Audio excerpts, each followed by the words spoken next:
In 1994, Stargate started one of the biggest science fiction franchises most people have never heard of. What does it feel like to go back to the beginning in 2024 and see the movie for the first time? Let's talk about Stargate.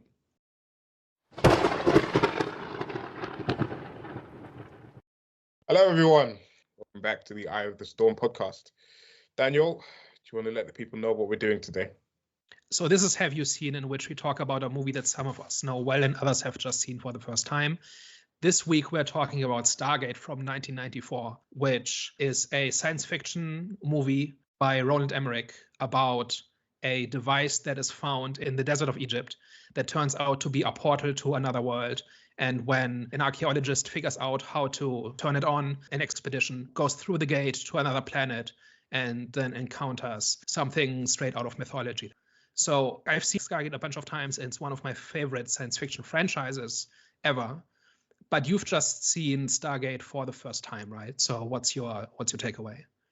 Okay, so when I was getting into it, and you had a military crew going on this expedition, across this portal, I was a little bit concerned, mainly because of the movies that we've been watching recently, like Aliens and stuff like that. So I was concerned that I was in for more horror type movie. Obviously, not knowing what to expect going into this. So when it turned out to be like I wouldn't say like a fun adventure, but it was like a adventure into like this new world, discovering this new civilization, like knowing the people there, and like kind of uncovering the mystery that was going on there.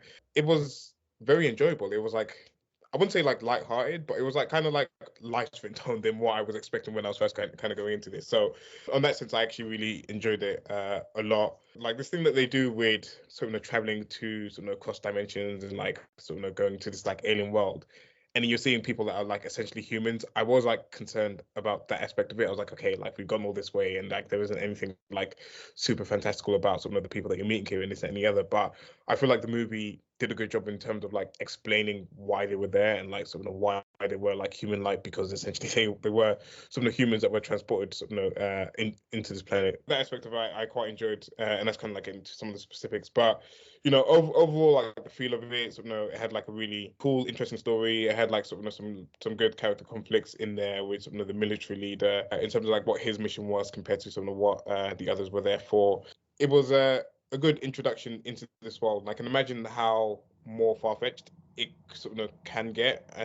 But as like a starting point, as like an entry point into kind of the universe, it does a really good job opening you to this universe that can become more vast, because you've got, I can't remember, the guy was like a god, wasn't he? He was like all right, so he was an alien that had 3,000 years ago had come to Egypt, had possessed the body of this Egyptian boy, and at that point began impersonating the sun god Ra, and had essentially declared himself God Emperor, and used that authority essentially to enslave all of humanity and kind of use them as the labor to build his interstellar empire using the Stargate.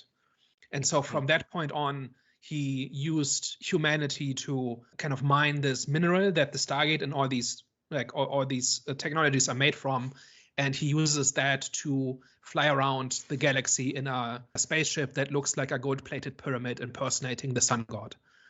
And that's the idea. Yeah. So that leads into my first question, which is, this movie asks a lot of you to believe, right? Yes, it does. Yeah. So at what point? So it starts out like a pretty tame, right? You've got Daniel Jackson, who is this, well, by the way, one of my favorite characters in all of fiction, but that's mostly because of what he turns into in the series. But I think he's great in this movie as well. But he's like this archaeologist who's kind of a crank, right? He's giving a lecture to an empty room about how the Egyptians didn't build the pyramids, that they're older than everybody says they are, that the languages there are not human languages or not any known languages. And he's a complete crank. And then the Air Force shows up and says, hey, we'd like you to take a look at something. And they want him to translate the manual for a teleportation device that happens to be an ancient Egyptian. It was dug up in like near the pyramids like 100 years ago. So what was like your like you went into this not knowing a whole lot, right? So like at what point was it, like what was like your thought process in over the first 20 minutes or so where they explain all of this, And was there ever any chance where you said, no, this is stupid, I'm not on board with this? So initially, okay, so I wasn't super on board with the movie at this point, essentially, just because it was like a lot of like kind of like science mumbo jumbo type thing going on, and it was doing a lot of like explaining as to like sort of kind of like what things were, and like they were trying to do, and like trying to explain sort of like this link to this outer world. So as that was going on, I was a bit like, okay, I'm not really sure what we're sort of, I wouldn't say what direction we're going in, but I was like, okay, I understand that this is just the setup of it, and I wasn't super invested into sort of how they were setting it up, and like it's kind of like something that you've seen played out sort of a lot of times in like other movies where it's like, okay, like this is the premise, we need this person here and whatever, and they're like the one person that kind of like knows about sort of this or might have like some type of knowledge about this. So as that was going on, I was a bit like, okay, cool, like this is not formulaic because like this came out sort of way before sort of a lot of other movies I've done something similar to it, but I was a bit like, okay, like this is just kind of following the process and just kind of like setting things up, the base of like what's to come in the rest of the movie, essentially. So whilst it was like a lot, it was complex, I don't think I was like at that point, and especially because it comes like very, very early, as invested in the movie. So I'm not kind of like watching it at that point, I would say.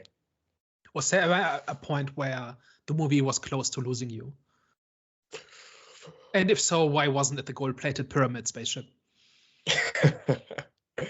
That was actually quite funny. I was like, at the very start, they do show the spaceship, and I was a bit like, okay, okay, what's going on here? I don't think it was like in danger of losing me. I was a bit like, okay, like let's get to some what we're actually like here for, essentially. And yeah, no, I think by the time like they got to the portal and were like transporting themselves onto the other side of the portal, like I was like ready to kind of like see what comes next, essentially. So I wouldn't say it lost me. I was just a bit, just kind of, I wouldn't say. So for you, the movie started when they got to the planet. For me, yeah. For me, yeah. I would say that. Like everything that kind of like happened before that is just like the setup, essentially, and I'm just like wasn't as invested in that part of the movie. So one of the things that this movie really leans into is wonder, right? Like this whole like discovery, like seeing what's out there, right? And the like the galaxy being, or the world being bigger and more fantastical than anybody would have thought, right? Now I've seen Stargate multiple times over, like the series, and so for me, the like this whole sequence with the gate being activated and the blue whirlpool and everything, that doesn't evoke wonder, that evokes nostalgia, right? Because I've seen this hundreds of times. They do this in every episode of the series and so on. What was your reaction to the gate activate the first time the gate was activated? Like, did it do anything? Did you say, oh, this is cool? Did you just go, I wonder what's behind that? I wonder what happens next? Or is it like, can we get to the plot now? Like, what's what impact did it have on you? No, genuinely, I was like, there was like the state of like wonder as to like what they're about to encounter on the other side, and like kind of like potential dangers they're going to be. And again, this is like a caveat of like us coming off of like October and watching like so many like kind of like horror movies and like Alien and like watching like Alien and stuff like that. So immediately in my mind is that like they're going to get to the other side and like it's not going to be good. Like they're going to have to sort of deal with some type of like alien being on the other side initially, just like as they get there, like kind of like try to survive this like harsh environment. And then so yeah, for me it was wonder mixed with a little bit of fear as to sort of what they're about to be sort of kind of like put through essentially on the other side. And then on the other side is a desert and a pyramid, and there's just people there, and we have spent like at least half an hour just dealing with the local population. Before we get to like the natives, what I like actually did enjoy was just like kind of like how they like set up to sort of first discovering the natives, and even like some like their first interactions with sort of with the natives. Obviously, you have like this like massive like language barrier between the two, and like they're trying their best to find some type of like common ground and like some type of like understanding between the two of them. That I was like, okay, like this is like pretty cool. This is like very, very sort of interesting to see sort of how, if you were like kind of like put in that situation, like the sort of non-verbal communication that you would do to try and like show that you're like not a threat or you're like friendly and you're sort of not a danger to them, especially because I always think this is like when you've got like all of these like sort of military soldiers with their guns and this that and the other, it's like, well, it turns out like these people kind of knew what weaponry was, but it's like this like kind of like wonder as to do you know how like deadly like these military people can be with like their guns and stuff like that? So there's like a bit of like tension because obviously you don't know how some people react in look. Well, you know how some people like react in that type of situation, and of course like the military people like kind of like taught to treat anything that's like unknown as like a threat and stuff like that. So I feel like that kind of like whole sequence was really, really interesting, really cool. And I think one of the things that really balances out all the weird stuff is the human angle, right? Mhm. So we've got the two main characters, Daniel Jackson and Jack O'Neill, right? I think that like those are really the core of the movie, like on a character level, right? And they really carry the movie. But then we have a bunch of different characters. We've got some of the soldiers get a bit of characterization, and there are multiple people among the locals that get a lot of screen time, right? And even though they only get a few, it may depend on what version you watched, but some of their lines are captioned and some aren't. So you don't really get much scenes, like much dialogue from them because it's told from the point of view of the Americans who don't speak their language, right?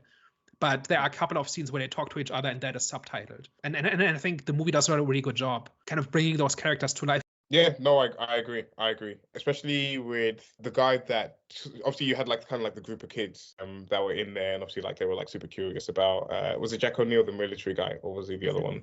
Yeah. Jack O'Neill, like, they were like kind of like also like curious about him and like playing with fire and this and the other. And you had like one that was like a little bit like cheeky and stuff like that, tried to like kind of like pickpocket the archaeologists earlier when they were like walking them towards their encampment and stuff. At first, back to the subtitles thing. At first, I thought I was watching like a faulty version of the movie because I was like, surely this would be like captioned, but it actually like does make sense in terms of like it being portrayed from the perspective of the archaeologists and the military guys traveling into the world. So that was actually a good touch. So then when you actually do get the subtitles, once you're like a little bit more comfortable and more familiar with them, it did make sense in that sense.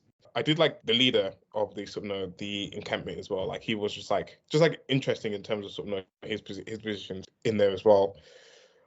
I will say the love story between the archaeologist and the girl was a bit like, I was a bit like, okay, like as soon as they showed her, I was like, okay, she's gonna fall in love with him, this and the other. It was a bit like kind of like typical, what you kind of expect from this type of movie, essentially. So yeah, it was.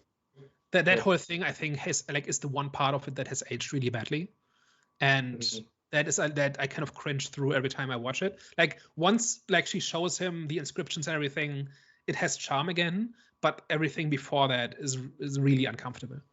Yeah. It didn't really make sense why she went to him as well, like that very first time and kind of like stripped in front of him. It was a distraction maneuver. So Ra banned writing in this culture, right? So that they wouldn't know their own history. And when Daniel starts, he's looking for the seventh symbol for the return address, right? That's the whole thing, right? And so he draws the symbols he knows from the gate. And Kasuf, the leader, freaks out because it's the big taboo, right? And he still doesn't he started to trust them, but he knows that this is trouble, right? And so he kind of sends him his daughter as a distraction. Okay. That's what's happening. But then they actually turn out to actually fall in love, and that's actually a plot point in the first season or so of the series. But yeah, it starts out quite uncomfortable. Yeah, no, for sure. I think the movie does a good job of just kind of humanizing some of the civilization as well. Because like again, you can like you've seen examples in movies where they kind of like gloss over some of the people within civilization. You kind of like focus on like some of the higher level characters, and you don't like really get a sense of like what it's like actually like, or what it feels like to live in this encampment. And again, like I think the movie does.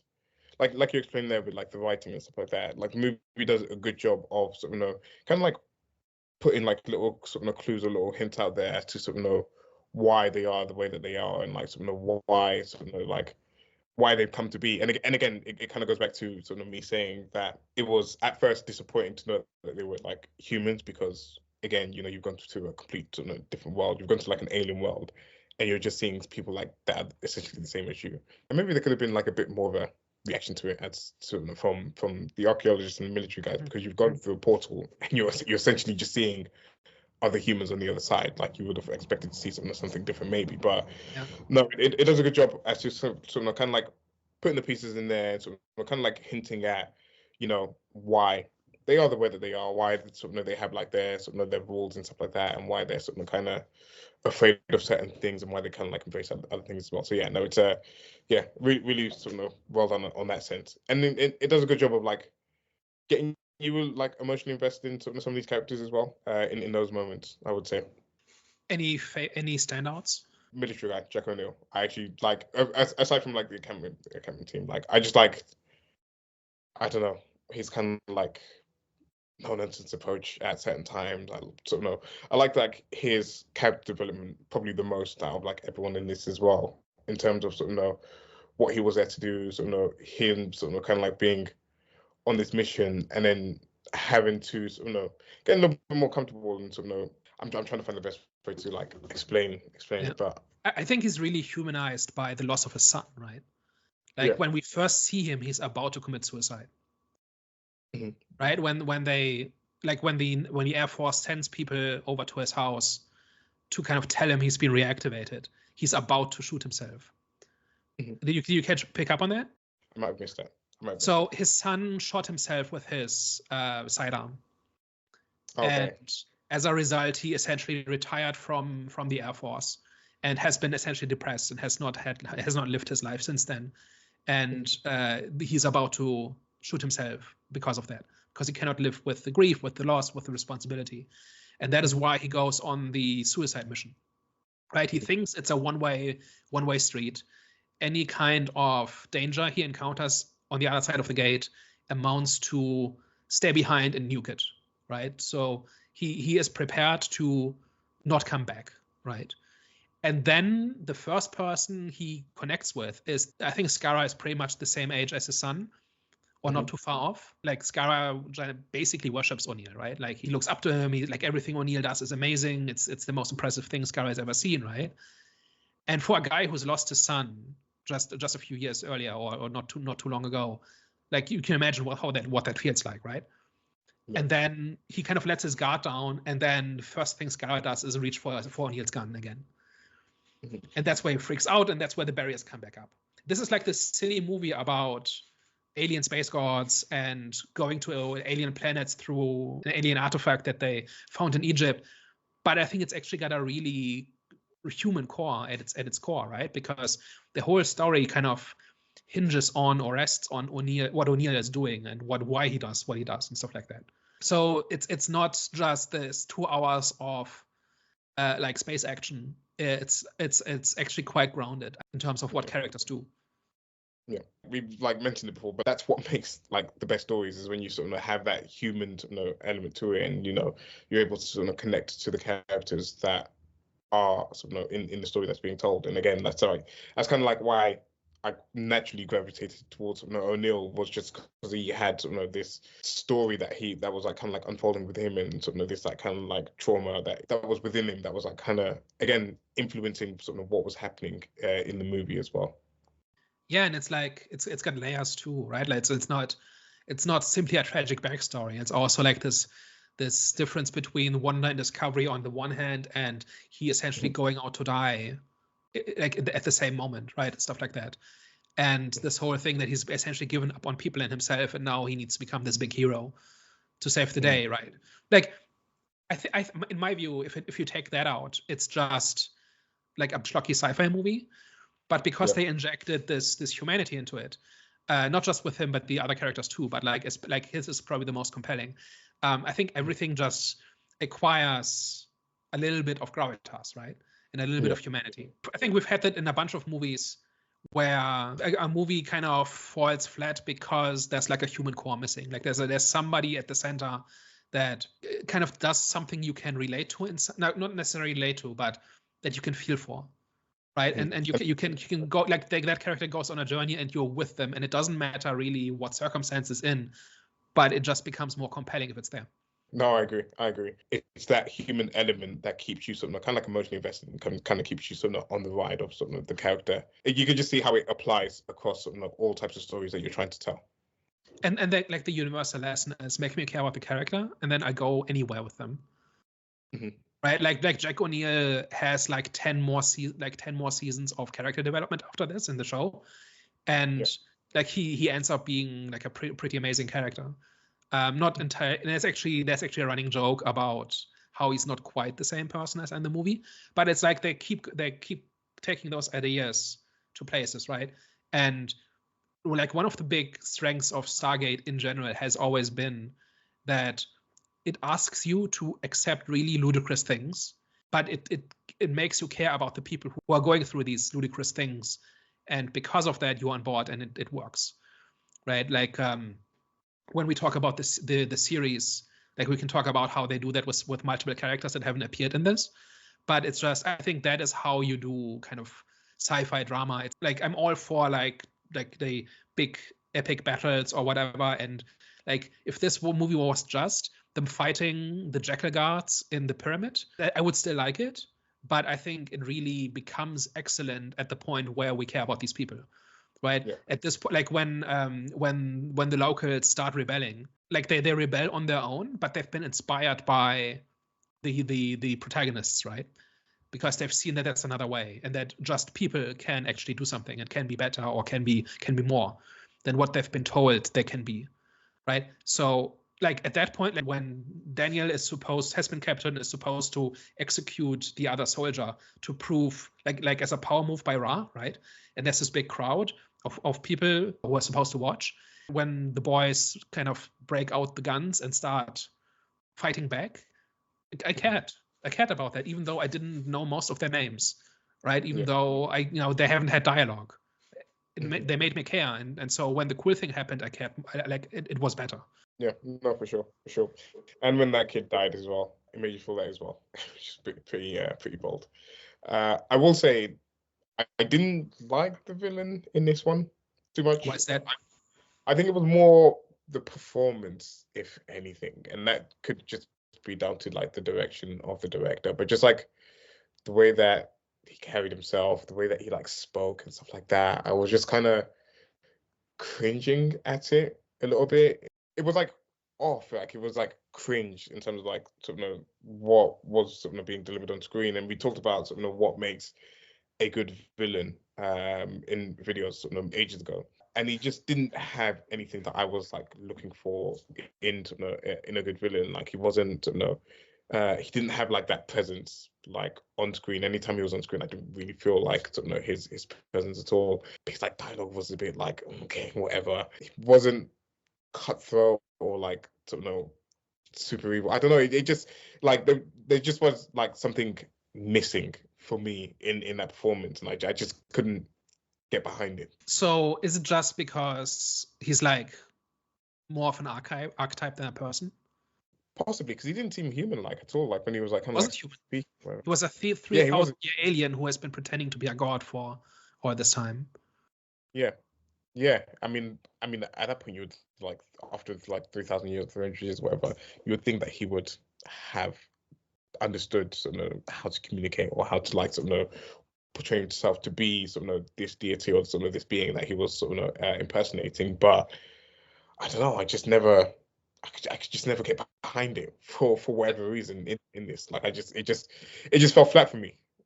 Yeah. And I know that's like a little bit like lazy to say, but it's just like sometimes you just like have that feeling. And any time he was on screen, I just never had the feeling that he was like a menacing presence or he was like this big threat that needed to be eliminated. It just like I just never had any of those feelings when watching it. I was a bit more like, can we skip to him not being on screen? Yeah. So one thing I really enjoyed about him is that like as a person he's not interesting, right? He's just the bad guy. He's just the warlord. He's just the villain, right? But there's something really interesting going on where for thousands of years he has essentially been keeping people Stone Age is saying too much, but like he's been keeping them kind of suppressed to the point where they're not a threat, right? Like his security is basically like 6 guys with staff weapons, and they are all like he runs an entire society just on intimidation and putting on a good show, right? That's how his society works. This society it's not even really a society. It's more like a feudal lord like living on like an estate with like 10 servants or something like that, right? It's not really a society. And he, for the first time in thousands of years, as far as we know from this movie, he's encountering somebody who can actually threaten him. And you can see, like, one thing I really like about his performance is that his entire thing is that he's superhuman, he's untouchable, he's immortal, he's unbeatable, right? But when he realizes that something is happening, something has changed, you can see that he's a little bit afraid, but he still keeps his composure. But there's a change in how he talks, right? How he gives orders and how he talks to Daniel, for instance. And when he starts punishing the locals for having sheltered the soldiers, there is like just a little bit of fear in his response, right? It's because he's used to, like, his entire existence is predicated on being in complete control at all times, and now he's no longer in control. Mm-hmm. So I'm not going to claim that Ra is interesting as a person, right? Because he isn't. He's not really a person. But I think this whole idea of like there's like a dictatorship, and dictatorships don't work by controlling everybody at all times. They work by creating a situation in which everybody thinks they're alone, right? So everything, like most of the villagers we see probably don't believe that Ra is a god, or they might or might not, or they might be unhappy with the situation, but they all believe they're alone, because Ra has created the situation in which it is so dangerous to even voice this that everybody thinks they're alone, right? Mm-hmm. And now something comes along that shows everybody that there's another way. Yeah. Right. And I think what we're seeing basically with Ra is like a dictator's reaction to the realization that there's a crack in his power. And I think that is interesting. I hear it. I get it, but yeah, I just didn't get the feels for it sort of during the movie. But like I don't understand like sort of like the concept behind it and sort of like the ideas behind kind of like showing someone that's sort of starting to lose some control over something that they had sort of over a very long time. It's just maybe it could have sort of been done in a little bit more sort of a entertaining or more engaging way. Yeah. To kind of like have me sort of be invested in sort of what was going on with him sort of throughout. But it does add like new context to when Daniel sort of first comes through the portal, and he's obviously wearing the necklace, and it's got some of the symbol on there as well. And then obviously like people like kind of like start bound to him and stuff like that. It does like kind of like recontextualize sort of that in terms of potentially sort of the local civilization maybe possibly looking to sort of turn to another god, or like turn to sort of something other than what they sort of already had, because sort of maybe like what they had. At first they think they are messengers from Ra, and that's why they kneel, and that's why they initially like give them food and water and everything. And then but then when they are told, no, actually we're not emissaries of Ra, we are somebody else, then people get curious, because they've never seen this before, right? It may be centuries since the last time they saw somebody who wasn't Ra, in terms of people from other worlds, right? So before we move on, one of the major characters we haven't talked about is Daniel Jackson. Any big thoughts on him? He was cool. Like, he was kind of like the vessel that we sort of saw the movie through, and he was like kind of like the character that we were sort of following through this journey with. I will say I don't think I was like, again, that invested. Yeah, and you're gonna like apply sort of kind of like new context to sort of his character for me. Obviously when you kind of go through this, but again, you kind of had your typical kind of like protagonist journey in this for me, where it goes through this sort of this new world, falls in love with a girl, sort of like starts to sort of kind of like uncover. I mean, it was quite good in terms of like how like fearless he was for sort of obviously like someone of like his sort of background and stuff like that. But I don't think I was like that impressed with Daniel as the protagonist in this. And I say that Daniel Jackson is one of my favorite characters in fiction that mostly comes from the series. What if I told you that at one point Daniel Jackson dies, goes to heaven, and is kicked out for being too good a person? I was curious, because you were saying that, like, you know, they sort of kind of like stretch what you sort of should believe in. So I didn't think it went that far. Okay, that's crazy. Yeah. I'm embellishing a little bit, but that's basically what happens. It's like a season long character arc. I think he does it twice. It starts getting old after the third time. But he is like he gets basically reinvented for the series, and he is basically the main character of the series. But I think here, like you said, he's got this base, like very classical hero's journey, right? He starts out kind of at a low point. He's considered a crank in his profession. He is kind of insecure. He's nervous. He's allergic to travel. In a story that's all about traveling to distant places, right? And he's kind of a bit of a fraud, right? Because he's constantly lying to people because they wouldn't take him seriously otherwise, right? But then in the end, he ends up kind of standing up to a god, right? It's cool. Like it's cool, but it's very formulaic type. I think I agree that Jack is more interesting in this movie. But I think like Daniel also just really works, right? Because we are following his journey. I think what really helps that we, because he's a linguist and an archaeologist, like his entire thing is about finding things out and asking the right questions and trying to find answers. And that I think helps really with selling the basic story, like the plot of the story, right? Yeah. No, I mean, I wouldn't say that he was like a negative for me in the movie at all. Like, not compared to like the villain in this. I wouldn't say that he was like a negative. He was just like in some movies, he was just there. He was just like the protagonist that we were following in this, and it wasn't like super invested. It wasn't like super negative and anything kind of like towards him. But I can understand why they would choose to recontextualize him in like maybe I don't know if it's reinvent. Maybe it's like it doesn't. I don't know how far it goes with changing up his character, but I do kind of like it builds on what happens in this movie, right? So at the end of this movie, he stays behind.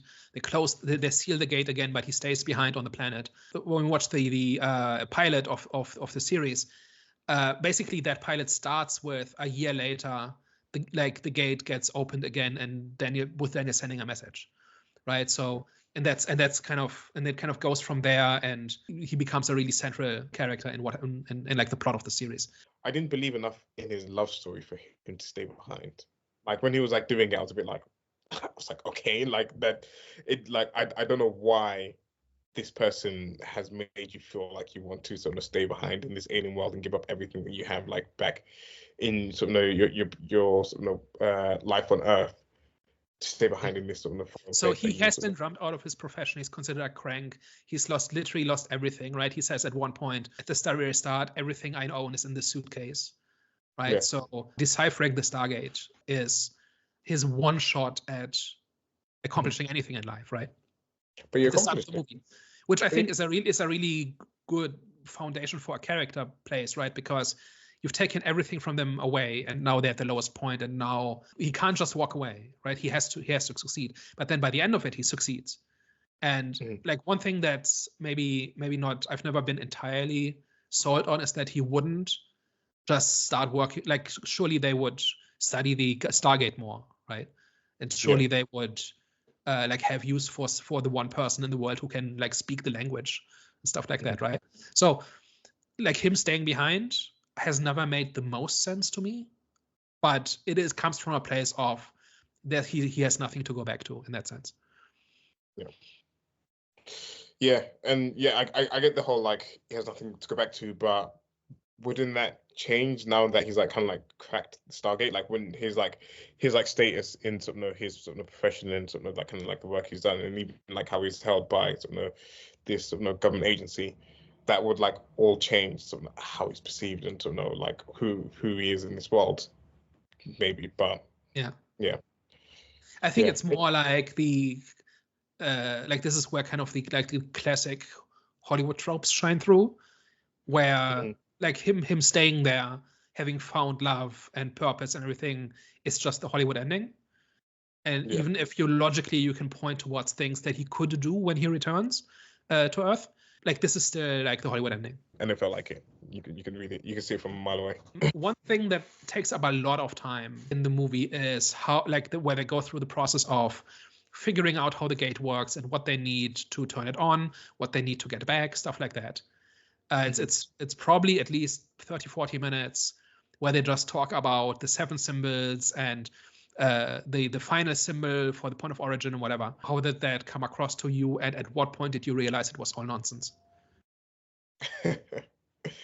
how did that come across to me? It was so they talk about about this whole thing. Okay, there's 7, like you need 7 symbols to activate the gate, and 6 of them are points in space, and each symbol corresponds to a constellation, right? And 6 of them like form 3 intersecting lines, so that's a point in space, and then the 7th symbol is the point of origin, and those 7 symbols together is the code with which you activate the Stargate. Okay. No, I recall that. I mean, it was cool. It was interesting, like especially when they were kind of like drawing it up, like you were just saying there about like the point of origin, some of that. And it was interesting, but I wasn't. See, like talking about this, it sounded like I didn't really enjoy the movie, but I did actually enjoy what was going on. But I don't know. I wouldn't say that I was like. But it's like half an hour of the movie, right? Like I know. A lot of the movie is them talking about the symbols. Yeah. Like, and as you're saying it, like I do remember like the parts of what you're talking about, and I do remember them going into like the undercover cave and stuff, or like the underground sort of place where like that, and it was like kind of like there's some symbols and stuff like that. But I don't remember. But yeah, Did you just kind of sit through it, or was it actually engaging? I think I just sat through it. Like based on me like not really like remembering too much, but I think I just kind of like sat through it, and it just kind of like maybe like went a little bit over my head. What if I told you this is the first thing they retcon in the series? They completely throw it out. Okay, fair enough. Fair. That makes sense. Because if it was meant to be like this massive point in this movie, then maybe it just took up like screen time for no reason, really. Because like I don't know. I felt nothing towards it, like negative or positive. I don't know. Why do you feel like they retconned it? So because it makes no sense. So. Like, first question is, why does the destination need to be 6 points, but the point of origin be 1 point? For example, right? Why is it not 6 points each? Or why isn't just every planet a symbol or something, right? So it simply does not make any kind of logical sense, not least of all because the constellations kind of line up to make shapes from our point of view, right? So constellations are not things, right? They're optical illusions. So this entire thing makes no sense whatsoever. And when they spun it off into the series, they realized that this whole setup was very limiting because they needed a different planet every episode, right? So they essentially said, look, it's just an address. Like, it's just a seven-digit code. And if you punch in the right symbols in the right order and it corresponds to a Stargate, then you can go through. And that's it. And they do that like in the second episode or the first episode, and it just fixes it. Like, they never touched again. They expand on it a little bit in later series, but it's just they completely throw out this thing that the movie spent like a third of its runtime on, like, trying to justify. So whenever I watch this movie, I do roll my eyes a little bit because, like, you don't actually need to explain how this works. Like, we need to understand that we need to understand that it's a problem, and we need to understand that Jackson can solve it. But the actual story is not about that, right? Or if it is about the story, then give me something that makes sense, like on a very basic level. And they just spend all this time on something that makes no sense and is not important to the story. And if I could if somebody were to do an actual reboot of this movie, I would tell them just cut that part. Just have them say, we need to figure this out. And Jackson figures it out by translating the right thing in the right way. And then they can turn it on. That's all you need. Yeah, that is true. That's all you need. You don't need to do a deep dive on the mechanics of it or like how it works and stuff like that. If you do make the mechanics make sense. That's the other thing. Like, it's one of the two. And interesting way. Yeah, and doing it in an interesting way. Because I don't know. That just went over my head. I guess it doesn't really register as nonsense the first time you watch it. But I guarantee if you watch it a second time, you're going to say, wait a second. Hold on. Like, I imagine that's the reaction you get when you watch it for the second time. You know what? I think I treated it like how you were like kind of like saying there in terms of like this is a problem and he just needs to fix it. And I think I just like saw it like that, and I didn't really like kind of like take notice of like really like them trying to like explain the mechanics of like all or whatever. I just kind of like saw it as like a problem, and he's going to be the one to fix it really. And again, maybe it just requires a second watch to truly understand that they were like trying to add this like really complex thing to it, and I was just like, okay, whatever. Yeah. Anyway, it's just something that bothered me, and I wanted to complain about it on the internet. So moving on, I've talked quite a bit about the spin-off shows, right? And I think it's really notable that this kind of obscure, like this movie was a success, right? This made about $200 million on a $55 million budget back in 1994. So it was a success. But I don't think this movie really has all that much cultural relevance. It's not mentioned, like it's not typically mentioned. Like if people say, hey, what's a great science fiction movie I should watch? Nobody says Stargate, right? Like you're not a sci-fi buff. You had never heard of Stargate before this, right? Is that right? And That's like, right. has anybody ever recommended this to you? Has anybody ever mentioned Stargate to you? Never. I've never heard of this at all, ever. Like no reference of it at all. Not even like any of like the iconic like sort of characters in there and like that. I'd never come across it whatsoever.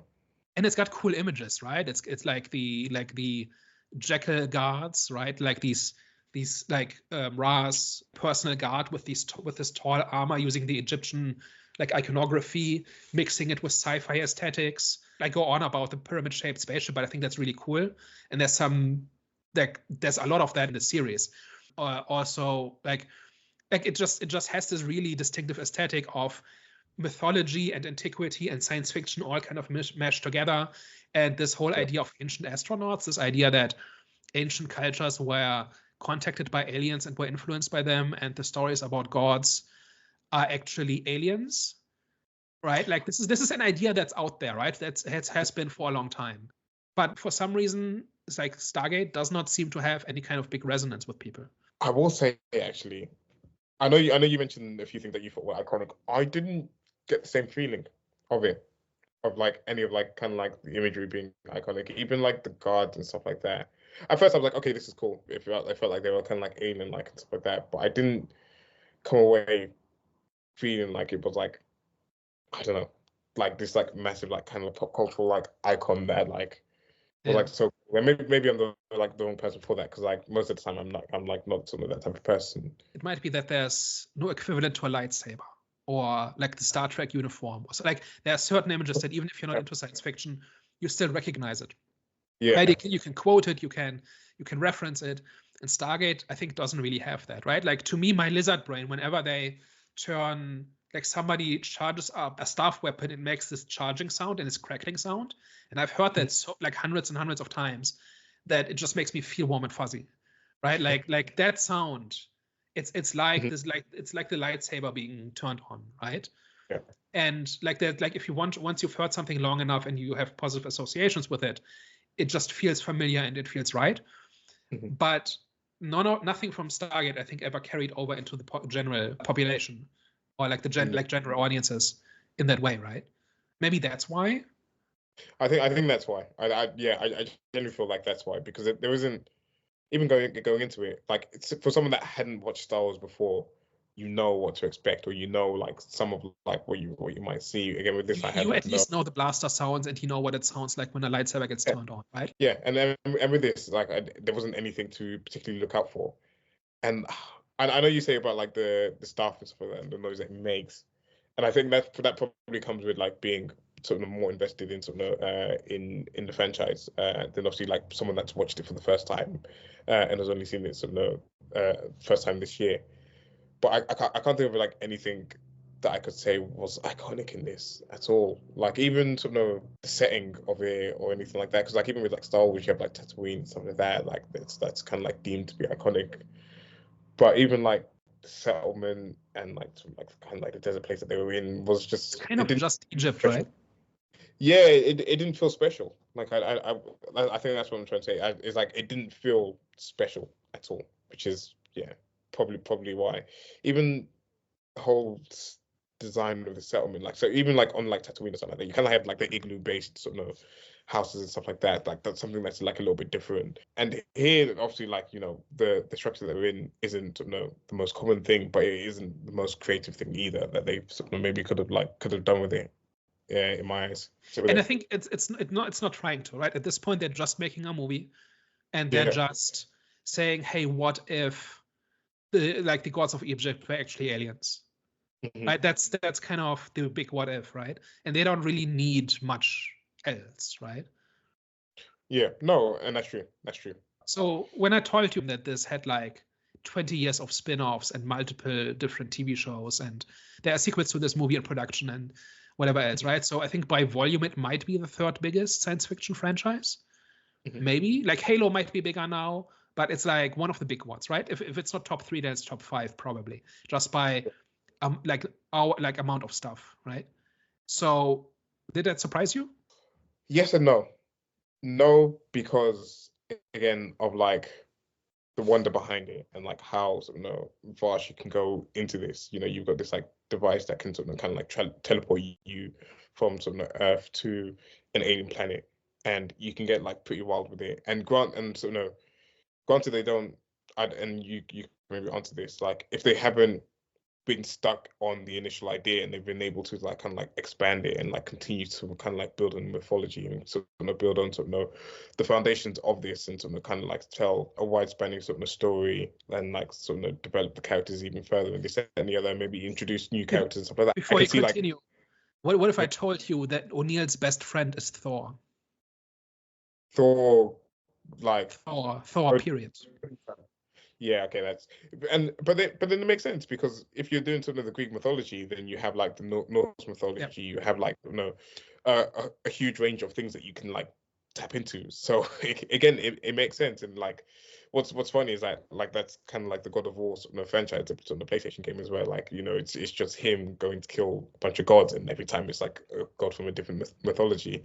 So I mean that's crazy. It's crazy, but it has that possibility behind it. And then when I say like yes, it is surprising, so like that was like no, it wasn't surprising, but like yes, it is surprising because no one's heard of it. Like I haven't like even heard like any type of like inkling about this, and it's got like so much content out there. And like I did enjoy this. And like you said that they're putting out some like other movies, and like I'll from being introduced to this, I'll definitely check it out and like kind of like see what they do with it, especially knowing that there's like so much content behind it already.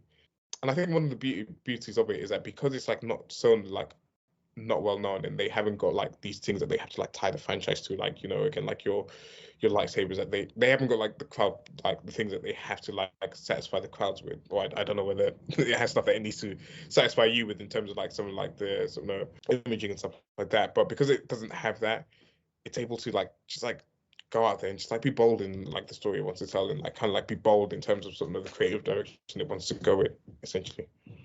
Yeah, it doesn't have this like entrenched idea of what it's supposed to be, right? Like there have been 3 spin-offs. 2 of them were well received, 1 of them not so much. And that last one was largely because like fans, like it wasn't so much about like the story or the characters or the world, it was about the tone. So the first 2 spin-offs are kind of very lighthearted action adventure. And then the third one was supposed to be very gritty, very dark, gritty drama kind of thing. And like a lot of people just didn't like it, and it didn't win over very many people. So, but it does not have this Star Wars, Star Trek problem of people have very specific and contradictory ideas. As in, like different people have different ideas of what Star Trek should be or Star Wars should be, and they're not compatible, right? Different people want very different things, and they're very adamant that it has to be this one thing, right? And I don't think that exists for Stargate, because there have been multiple shows, but it's kind of one story. And yeah, I think that's one of the big benefits. And it's actually another spin-off in development. I've not heard like this, but it's been in development for years, and I don't know how far along it is, but it's made by the same guy who started out back in 1996. So doesn't mean it's good, but it's not been like turned into an asset or like into a commodity yet, the way other shows have been. And that allows for good storytelling, and it allows for people to just tell a story they want to tell. And might be good, might be bad, might find an audience, might not. But like it's in this weird position where it's large enough to be probably quite valuable, but small enough and obscure enough that it's not a low stakes. So on that basis, every time something new Stargate comes out, I'm saying, okay, this could be something. And if not, then no big deal. When you were like watching this, do you see you've kind of said this, but do you see the franchise potential? Or like watching it, did you say, oh, you could do so much with this, or I wonder like what the spin-off is like or whatever? I mean, for sure. I mean, even like at the point, I know I said I didn't quite understand why Daniel would stay behind, but even at that point when he'd stayed behind or whatever, I was like, okay, like at some point you're gonna have to like sort of communicate between sort of where he is and sort of like where Earth is, and sort of he's gonna have time to sort of really entrench himself into sort of this like the new society that he's in and stuff like that, and like sort of it can just like kind of like open up new possibilities and sort of like what we saw was like maybe even like a small sort of section of sort of the planet that they were on, and obviously there's like a lot more that's sort of going on out there as well. So it was just like there's definitely more story to be told and sort of more sort of room for growth. Before we close up, any other questions or thoughts about Stargate? Has the story like, and this is more like for in the future, like has the story progressed past like Gary and like Daniel? Because like sometimes what I don't like is like being stuck in a certain time period with like the same characters and this and the other, and like and it was actually disappointing when you said that people didn't like the gritty and like kind of like darker version where it's like more like political sort of movie that they tried to do in terms of spin-off. Because again, like my personal opinion is that when you've got like these like big franchises and like that's it, sort of kind of like stretching across sort of multiple universes and planets and mythologies and this and the other, is that there's like kind of like room for loads of different stories, loads of different characters to have like their moment, provided obviously like you're telling an interesting story and there's like actually a reason for the story that you're trying to tell. But I feel like there's room to do a lot of things in there. So I don't know, like is the story kind of like stuck on these set characters? Are the new characters introduced sort of kind of well established enough to kind of potentially like take over or something like that? Or like I don't know what, like how does the story develop across across the many years it's been going? You want to know how it ends? Why not? By the end of season 10, the Ra civilization is destroyed, and the Asgard, the good aliens, are extinct, and humanity has earned the right to kind of the right to inherit all of their knowledge.